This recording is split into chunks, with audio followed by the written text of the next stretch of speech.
So Anne has set herself a huge challenge, and it's going to be fantastic, I just know. She's going to talk all about ASPiH accreditation best practice in what I think is going to be a really cool, interactive way. Anne, over to you. See. Thank you. Thank you for that introduction, Mandy. Thank you very much, and thanks for asking me to come and talk about simulation and standards and accreditation. So as Mandy said, I'm on the executive of the ASPiH committee now, and I have been on the accreditation committee for the last couple of years, and was the first person silly enough to go through accreditation a couple of years ago. So I know what the process is from both sides, from an assessor and from a candidate's point of view. I have done this presentation a few times, and I thought, what can I do to make it different for the audience? Most of you, I'm sure, are aware of the ASPiH standards. You're probably aware of accreditation. You don't want me to go through that process again. So I've changed the format somewhat, and fingers crossed we'll see how that works. So what I'm hoping to go through in this session is really to remind you of what the process is, where accreditation and the standards have come from, why accreditation is in place, why it's important, what the process is, how to go about that if it's something you're interested in, the different formats of accreditation that you can undertake. But more importantly, I've pulled together 3 case studies to look at. So what have people thought about accreditation when they've gone through that process? What were the drivers? What made them want to do that? What were the barriers? What were some of the issues that they came across? And how might you overcome those if you want to undertake accreditation in the future? What I'm hoping is going to happen is that we can use your feedback within this session as well to help inform us on how we can maybe better prepare people for accreditation, better support people through the process. So we're going to attempt, with the help of the tech team here, to gain some audience participation. And then at the end, obviously, we'll have time for questions as well. So what I'd like to do as a trial now is for you to get your mobile phones out, get an internet connection if you haven't already got one, and try and find menti.com. Now, for those of you that have been with CIE for a while, it's not meti.com, it is menti.com. And I'll give you a code in a second. Found the website? Okay. So what we want to do first of all is put the code in at the top, 984720. This is a practice question, as you might have noticed. It's got nothing to do with accreditation or standards. So let's see how we go with that. So if you put the code in, you should be able to view that question on your phones. How are we doing so far? Is it working?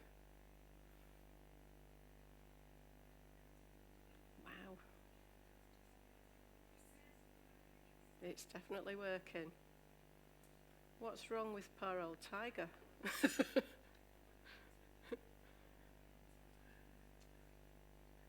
We've got quite a good number of votes there that's still coming in. Oh, it's fluffy now, that's lagging behind. So we know it's working, so at least you've got the right website. It's the same code for all the questions, so you shouldn't need to put that in again. What you might find is that you may need to refresh your page later on, but we know it's working. Bear with me 1 second. Okay, so just to remind you about the development of the standards. Are we all right to move across? Thank you. So the standards were developed quite a number of years ago, as Alan already alluded to. There was a collaboration between ASPiH and the Higher Education Authority in 2012, where we actually got together, put in post some development officers and went around the region, the whole of the country, finding out what simulation was being undertaken, what pieces of kit people had, and how that was utilised. So 2014, that was sort of taken further forward with the Development Officer project. 2015, there was a project team formed, draft standards were developed.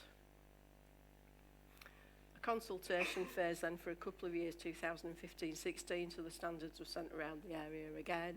Did we need to tweak anything? Could they actually be undertaken in practice? Could they be met, and were they genuine standards? And then the feedback from that, the standards were launched in 2016. So it was a definite objective out of the project that everybody thought and felt that there was a need for standards, there was a need for a benchmark and something to work towards. And then 2018, the accreditation process came to the fore. So it's not been around that long, and that's something that we need to bear in mind. It's still a relatively new process. There's lots that ASPiH can do or need to look into to try and help support people and make that process a lot easier. So the standards, as you probably know, there are 21 standards that cover 4 areas basically. And these areas are faculty development, technical personnel, activity and resources. So that's just a brief that you can download from the ASPiH website. You can download the full content, the booklet from the ASPiH website as well, and I've got a few copies here if anybody wants to take them away. But I'm hoping by now they've been around a while and everybody's aware of the content. So we shall find out. Question number 2. Are you aware of the ASPiH standards? So are you familiar with them? Have you actually read them? And be truthful here, because we need to know.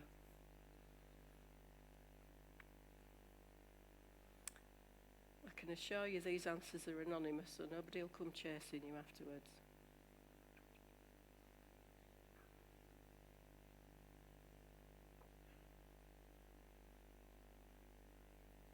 I was getting worried about 3.5 then. I thought, how was that going to work? 2.6. So we've got a bit of a mix, which is great. So we might have some people that are new to simulation, I'm hoping, and that's the reason for not being aware of the standards. We've got some people that have heard about them but are not sure of the detail, and that's something that we need to work on. And quite a few people, although it's changing at a variable rate, that have gone through that. So it's a mix, it's what we're expecting. Okay, we'll move on to the next slide. So accreditation. So we mentioned the standards roughly. We're not going to sort of spend too much time on the content of those, but there are 3 different methods of accreditation or pathways through. You can be individually accredited, so you as a simulation-based educator can go through the process of accreditation and come out with that award at the end. And I'll go through how that happens in a little while. You could also accredit a programme if you wanted to. So that might be one programme within your organisation. It could be multiple programmes.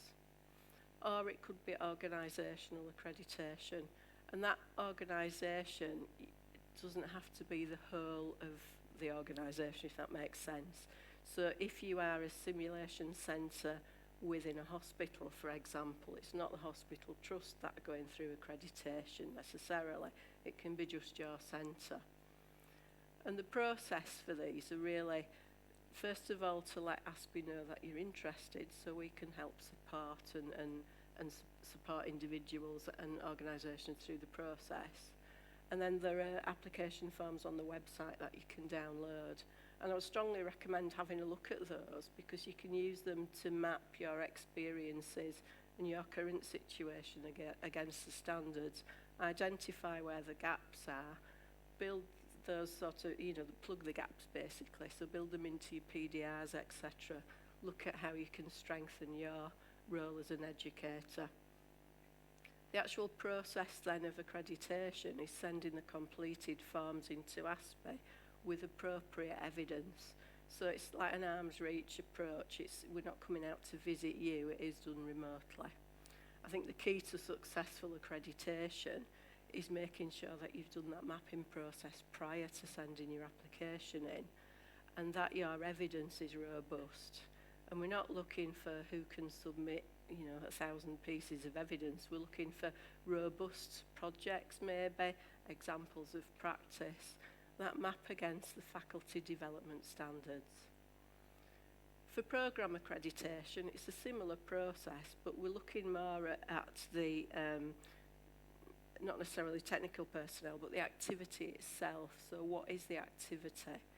It doesn't ignore the other standards, but it doesn't put a focus on those as such. So what is in the programme? What are the learning outcomes? How's that simulation linked into that? How do you monitor it? How do you know it's quality assured, etc.? Again, that's done online, so we would request a completed application form and relevant evidence.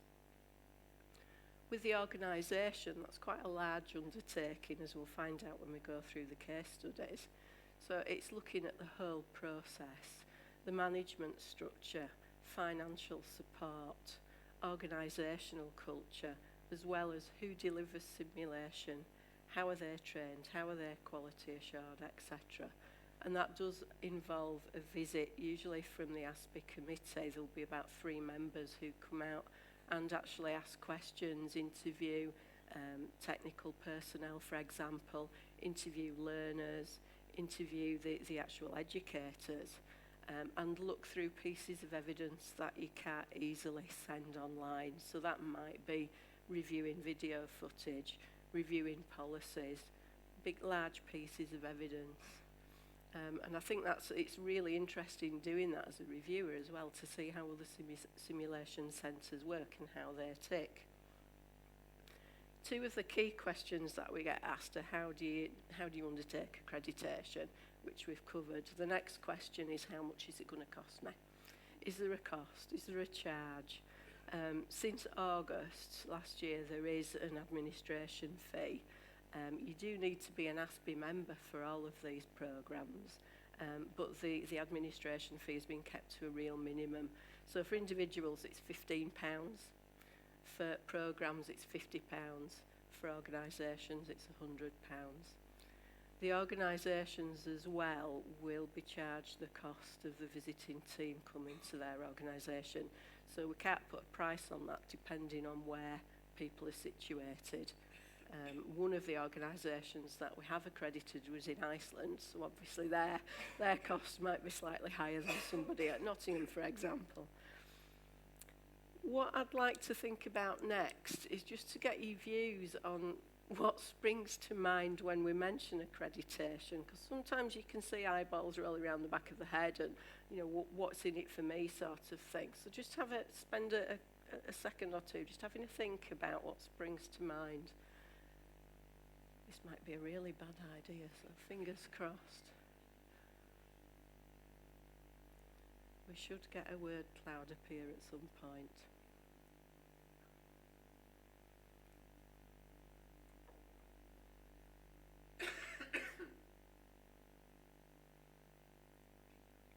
Is it working? Are you able to enter words okay? Yeah. Oh, we're getting there.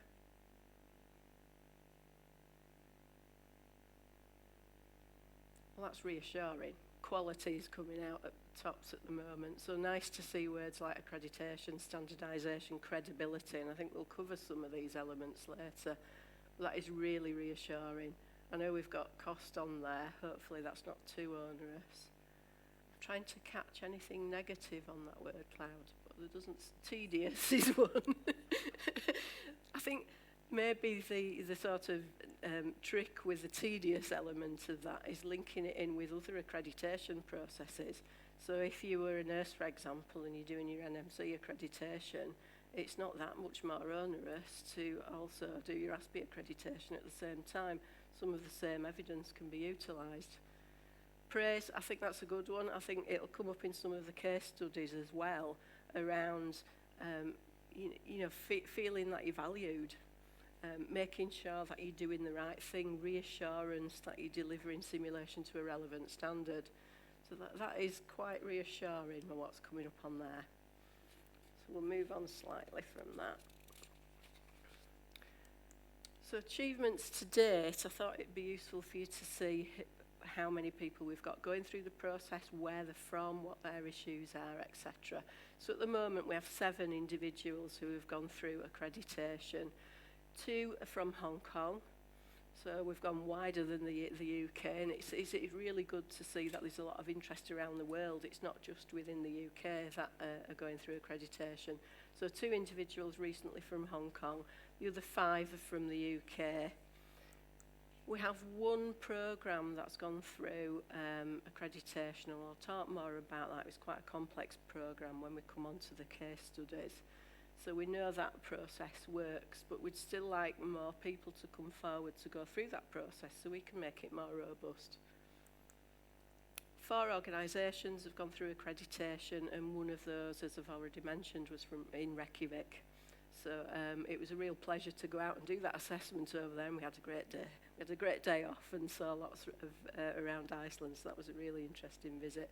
But interesting to compare health processes, how the healthcare systems work in different organisations as well.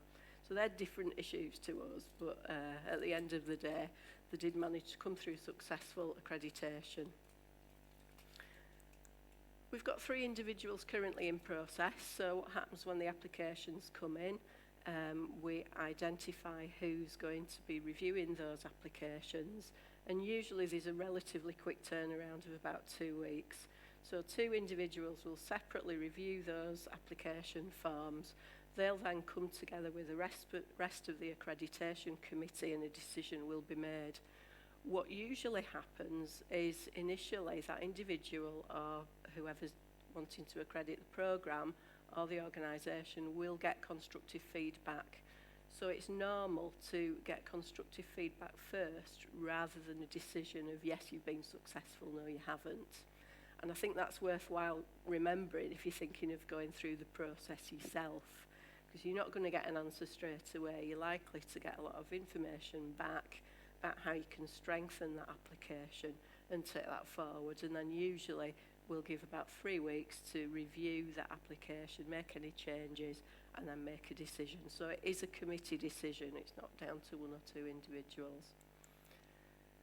We have had 4 individuals and 1 organisation who've started and not completed their applications, and we wanted to know, well, why? Is it something that we're not doing right? Is it the support that's not there? And when we've gone back and sort of informally interviewed them, it's been because of long-term sickness, people leaving roles, and it doesn't look like that at the moment any of those applications are due to the process, issues with the process, etc. So again, that's reassuring. So there's not huge numbers that have gone through that, but I think it's gaining momentum and it is something worthwhile doing. Certainly from a personal perspective, I found it very useful. Just to have a look at the first case study. Any ideas where this person's from? A bit of a... It is Hong Kong, yeah, a bit of a clue earlier on, but it's supposed to be the Hong Kong skyline there. So it's an individual that's based in Hong Kong. We've got a background in critical care nursing. I think it's useful to know who's gone through this process as well, because sometimes it's not necessarily the people with the longest experience that have gone through accreditation. So a background in critical care nursing. Current role as an undergraduate lecturer, so it's quite a niche role. It's not a senior lecturer role as such, but he's very much focused on undergraduate and not necessarily the wider healthcare workforce.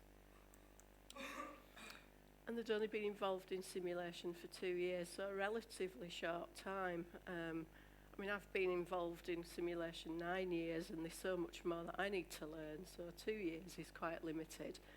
But in that time, there was a lot of simulation activity going on in that one programme. It was somebody who had already got a doctorate as well, so they were quite switched on, but again, quite new to simulation. So what did they think to the process? So the drivers, the key driver was credibility. So are we doing it right, and how do we prove that to colleagues, to employers, to practice partners, for example? So credibility was the first one. I think confirmation that they're doing it right. I think, again, we all work in silos, and you tend to work with the same colleagues over and over again. So looking at the wider community of practice, you know, it's worthwhile looking at that and sort of confirming that you are doing things right. And increased self-worth.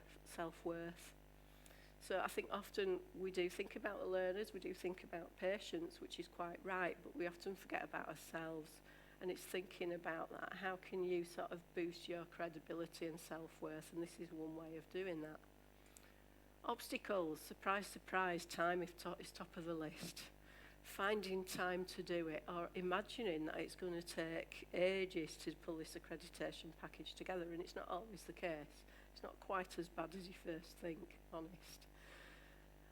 Not viewed as a priority by management. I mean, some of you might agree with that as well. There's always time pressures, whether you're working in a HEI, whether you're working in a hospital setting, and something else is usually more important, or your manager might think so. But it can have its bonuses, which we'll come on to in a second. And I think procrastination, that was certainly my issue. I'm going to do it. I'll do it tomorrow. I'll do it next week. I'll do it next month. I'll do it when I've got this next assignment in. I'll do it after my reaccreditation, revalidation. There's never a good time. So it's just get on with it. Just do it. Just get on and do it. The future, we asked these people that we contacted for feedback, what do you think you're going to do with the accreditation in the future? How can it help? And the key factor that came up from this individual is it helped me to address areas of weakness. So by mapping against the standards and going through the accreditation process, I know what I need to work on.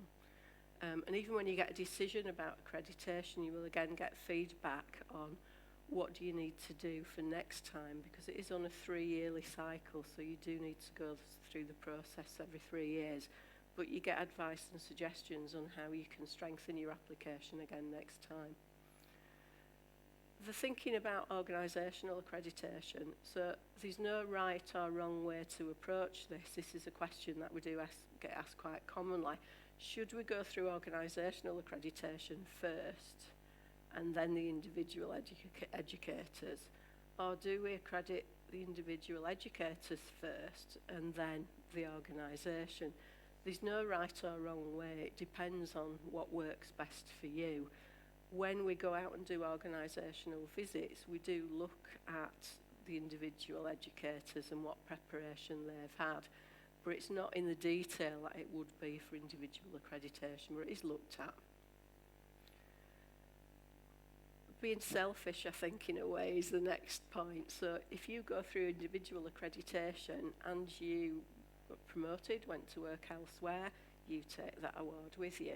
If you go through organisational accreditation, it might be you that's doing the bulk of the work as a simulation lead. But if you leave, you don't take anything with you except the experience, which is still great. But that accreditation will stay with the organisation until they go through the reaccreditation cycle 3 years hence. So it's worthwhile thinking about what's in it for me in a way. Familiarity with the standards. So going through the process helps you to have a look at the standards if you haven't already, work towards those, and look at also the wider elements. So even though you're going through individual accreditation, you'll be aware of what's expected if you want to go on and take a programme through or an organisation through. And it does help maintain quality. Interesting bit at the bottom about credibility, and I've put logo. When you are successful in accreditation, you get a little email with a little logo that you can put on your business cards, organisational brochures, put on your website. It does make a difference, and from personal experience I can reassure you it does make a difference. So if you're handing out a business card and it's got like your ASPiH accredited on the bottom and you're self-employed like I am, it does help. So it's worthwhile looking at that. But it helps, I think, with the credibility of your courses. So if you're going putting a programme through and your programme's got that logo on the bottom, it's adding a bit more weight to it, so it's really useful.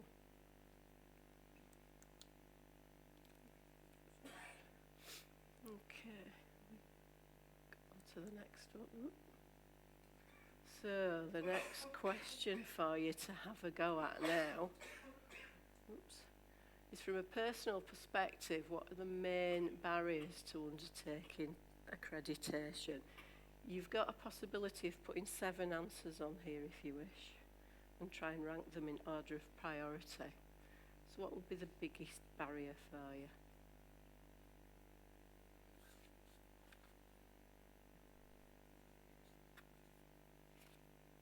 Yep, I agree with that.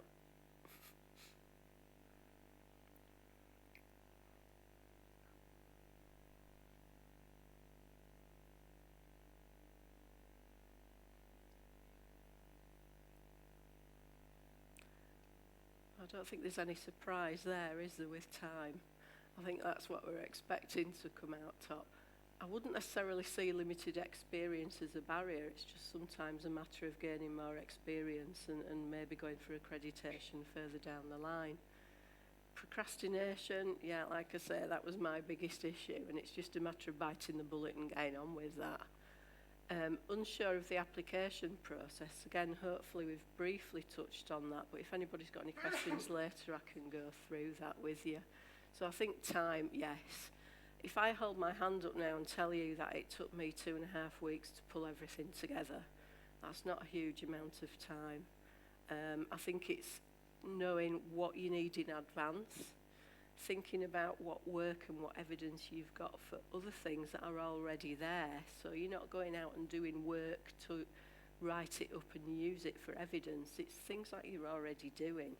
If you're going through accreditation, re-accreditation yourself with the NMC, for example, then try and time it with when your application's due. It'll save you a lot of work. So it's not that onerous. I think it's fear of the unknown sometimes with that one. We go on to case study 2, so programme accreditation. It's a university in the south of England who has gone through programme accreditation. I think some people know who it is anyway. So it's a large organisation, and they were very brave to put through a whole undergraduate nursing programme. So you can imagine how complex that is, and looking at where simulation fits over a 3-year programme, or in this case as well, a 5-year part-time programme looking at about 120 students per year. That's quite a challenge to actually get that application together. Not necessarily a lot of work, because a lot of the information, as we've already said, is out there, but it's finding it. And we'll pick up on that when we look at some of the issues that they unpicked. But it is quite a big challenge. But if you think about the long-term effects and what we've already spoken about as far as the logo goes and credibility and working with partners, particularly if you're thinking about placements or you're going out to new areas to recruit, it can have a big impact. They did look just at the adult route, so there are other routes as well that they do run, but it did incorporate other elements of simulation. So it was looking around mental health, learning disability scenarios as well as adult nursing. So it wasn't pure adult nursing. So quite a brave undertaking to be the first to go through that. And if we look at what they've found, I think again, if we have a look at the first one, I'll just move around so I can read it a little bit clearer. So demonstrating to others that they've done a good job. It's similar to the individual application. No surprise with that. Help with financial support. They wanted more funding around equipment, maybe around faculty as well. I think one of the issues that were mentioned earlier is that sometimes money's put into kit, but not necessarily the number of faculty members required to run quite a large simulation. So this helped them to do that, and that was one of the drivers as well. And it helped the programme team to know that they were on the right track. So it's one thing being told you're doing it right, it's another thing having proof that you're doing it right. Obstacles, you probably agree with some of these as well. Pulling the evidence together, they found that the information they required was all over the place. It was all over their IT system.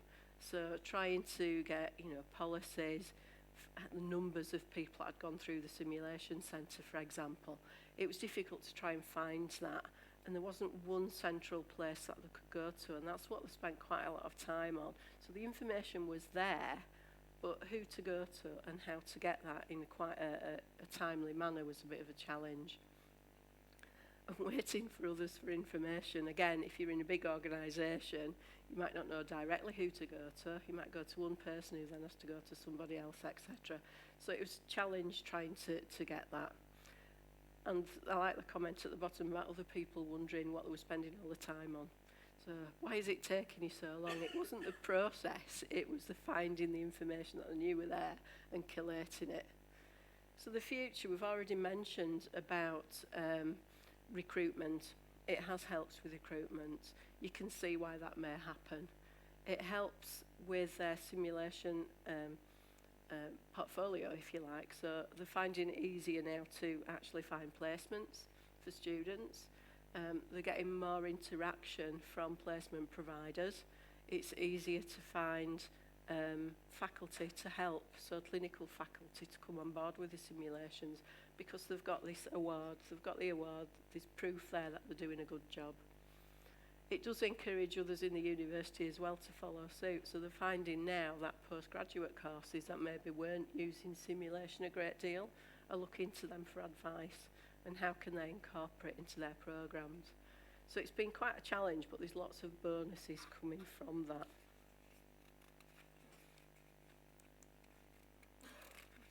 Okay. Are we all right to move on to the next question? So, if you had to choose one programme that you're involved with, it'd be interesting to find out what that would be, how long a course it would be, just from an ASPiH perspective to get that information together. Because we sort of presume it's going to be a degree course, but not necessarily so if you're outside of the university. Okay. So we've got a bit of a mix there, which is great. So, yeah, potentially more universities. Is anybody going to own up to what the other is? No? Might have known it'd be you. No, but you're right, yeah, multiple short courses. So, what, half-day programmes, for example? Or? Probably over 3 to 6 months, but, you know, literally Okay. short units. Yeah. That add up. They don't have to become a degree. Yeah. You know, they can be scaffolding for going on to advanced clinical practice. Yeah, that's fine. I mean, we've got a real range there.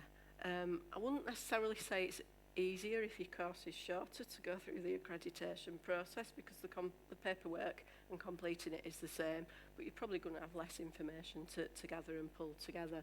But yeah, it's interesting that the majority are degree courses, so obviously it's looking at where simulation sits in there, but that's really useful to find out. Thank you for that. The next case study is looking at an organisation. So we contacted one organisation who's been successful recently, based in Scotland. They're a simulation centre attached to an NHS hospital, so not within a HEI, and they provide both national and regional training. They are largely focused around medicine and medical training, but not exclusively. It's wider than that as well. So it is looking at AHP provision, but a lot of the national training rather is medically focused. So it's just worth bearing that in mind, but do cover professional groups as well. Interestingly, there's no individual accredited at this centre yet, but they were taking it from an alternative perspective of going through the organisational accreditation first, and then coming back and putting key individuals through individual accreditation. So what did they think? I think interesting comment here for the drivers is forced reflection. That sounds a little bit painful, I think, in a way. We're all familiar with reflection, we all probably do it, but they don't usually do it or find it difficult to do that as an organisation. So saying they were going to take on this accreditation and having the clearance to do that gave them that time to actually reflect on what are they doing as an organisation, and pulling that together. So that was one of the drivers, was to gain that time to undertake that. They wanted to identify gaps as well, so they were doing a fantastic job. Their application was exemplary, but there were still gaps there. And using the standards and using the framework helped them to identify what they were. Again, credibility is coming up on all of this feedback. And celebrating success is something that you don't see on there very often. So they knew they were doing a good job, but again, it's that quality control and that confirmation that they are doing a good job. Obstacles, surprise, surprise, organisational culture is on there. So So how do you get around that? Again, back to the difficulties of funding, having enough facilitation time, etc. Time to pull the application together. Obviously, organisational accreditation is more onerous, so it is going to take a little bit longer. Saying that, they pulled their application together in about 4 weeks, but it was somebody who was very familiar with the standards prior to that, so the information was there, it was just pulling it together. And again, relying on others for evidence, and I think where that evidence sits, so they were again looking at different IT systems, where can we find this information? We know it's there, but how do we pull it together? The logo, it's a good job we made these logos, isn't it? They're very popular. So having a logo, again, on their organisational documentation, it can be put on all the programmes that they deliver because they've gone through this process. Going through the process has helped them with future planning. It's already beginning to help with bids for funding, which they've found very useful and successful. And they're wanting to maintain quality through accreditation. So again, this re-accreditation programme is a driver to go back, to look at and reflect on what they've done again and take that forward to the next step. And they want to continue to build on those areas that they've already identified and build on those weaknesses. What organisational accreditation does provide as well is quite a detailed report.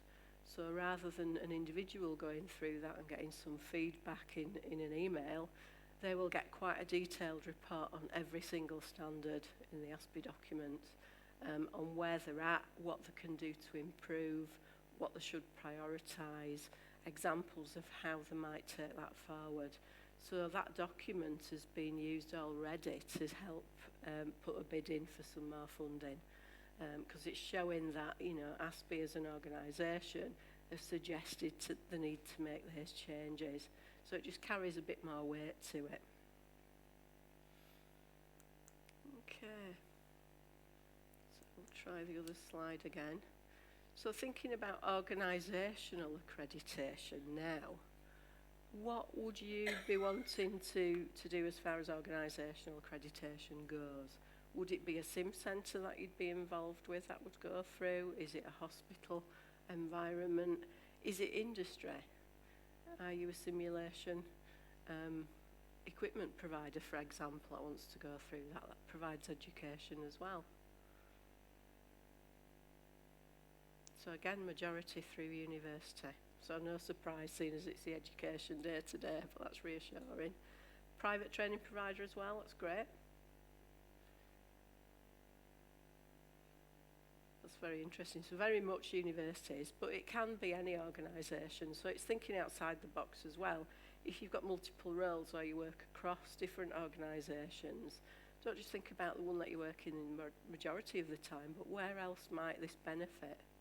So I think that's really useful to look at. Thank you.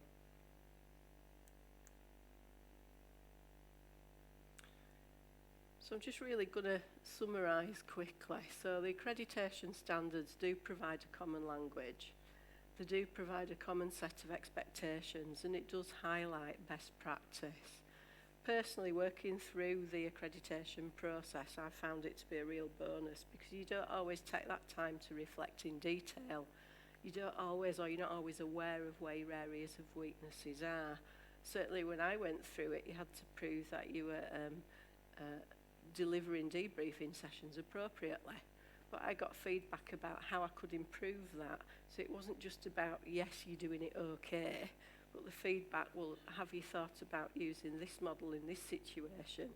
What about doing it slightly differently next time? So the feedback was really useful. So if anybody is thinking about going through this process and wants more information, the first point of call is the ASPiH website.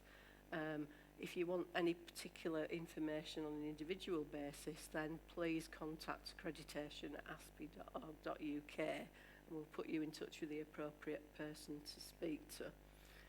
So I have two more questions for you before we close. So the next one, I just wanted to learn what you've learnt from this session, if anything, and be honest with this.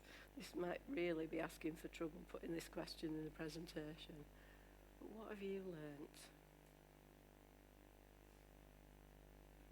Yeah, totally agree. Self-investment. Cost. Is that cost in a good way or a bad way? Nobody's owning up to that one. Value. Yeah. It isn't as onerous. You're quite right with that. So it's all positive. I hoping the cost is a positive as well. But that's really good. Clarification. Great stuff. So again, if there's anything that you're not sure about or any questions, please feel free to contact me afterwards. I've just one very important question now to ask you, so we'll move on to the next one. Who was here last night? Put your hands up if you were here last night. Not too many of you. You missed a treat. Santa came round and gave us all presents, so I'm just wondering who missed out. Oh, 4 or 5 missed out. We'll have to make sure he comes round twice next time, Monday. Okay. So thank you very much for that. Let's move on. Okay. Thank you.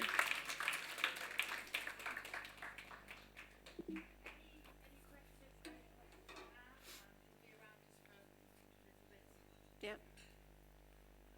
No. Okay, I'll come down and let you come up. So, okay.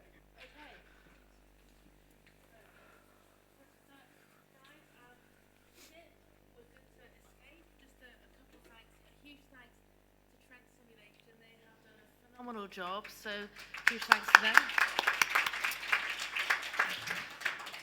Also for our wonderful guys that did all the microphone-y bits and got all the screens. So, huge thanks to them. And finally, a huge thanks to all of you.